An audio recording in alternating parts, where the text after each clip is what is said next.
আসসালামু আলাইকুম রহমতুল্লাহি ওয়া বারাকাতুহু। কেমন আছেন সবাই? আজকে কোনো ছুটির দিন না, তবুও প্রিয় মানুষটা বলল যে বাহির থেকে তোমার পছন্দ মতো কিছু খাবার নিয়ে আসো।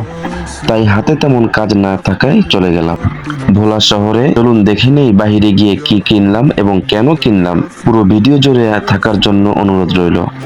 তো বন্ধুরা, বাসা থেকে বের হওয়ার পরে দেখি চকমকো লাইট জ্বলতেছে, এখানে হয়তো বা বিয়ে হচ্ছে। রিক্সা থেকে নেমে চলে আসলাম ভোলা সদরে এসে এবার আমি রেস্টুরেন্ট খুঁজতে লাগলাম কোথা থেকে কি নেওয়া যায়। ওই যে দূরে একটা রেস্টুরেন্ট দেখতে পাচ্ছেন, রিক্সাটি কিছু না ভেবে রেস্টুরেন্টে সোজা চলে গেলাম রাস্তা পার হয়ে।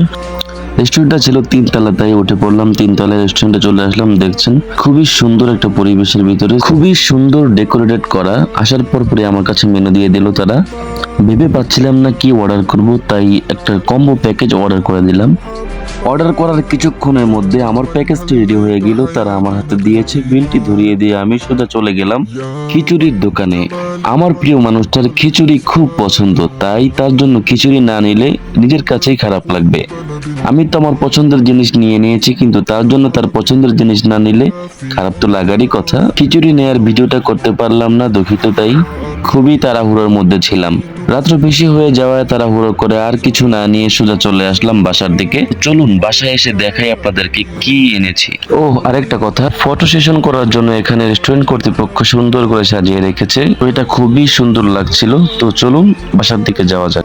তো বন্ধুরা দেখেন, বাসায় আসার পর খুলতেছি খাবারগুলো, দেখেন কি কি এনেছি। তো আজকের এই খাবারের ট্রিটটা আমার প্রিয় মানুষটা আমাকে দিয়েছে।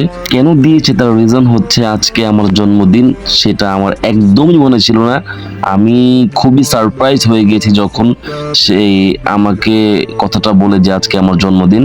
তো সবকিছুর জন্য প্রিয় মানুষটাকে ধন্যবাদ। আপনারা দোয়া করবেন আমাদের জন্য, আল্লাহ তাআলা যেন আমাদের ভিতরে আরো মিল মোহাব্বত তৈরি করে দেয় এবং এই মোহাব্বত যেন আল্লাহ রাব্বুল আলামিন জান্নাত পর্যন্ত কবুল করে নেন। তো বন্ধুরা, আজকে এ পর্যন্তই। সবাই ভালো থাকবেন, সুস্থ থাকবেন। আল্লাহ হাফেজ।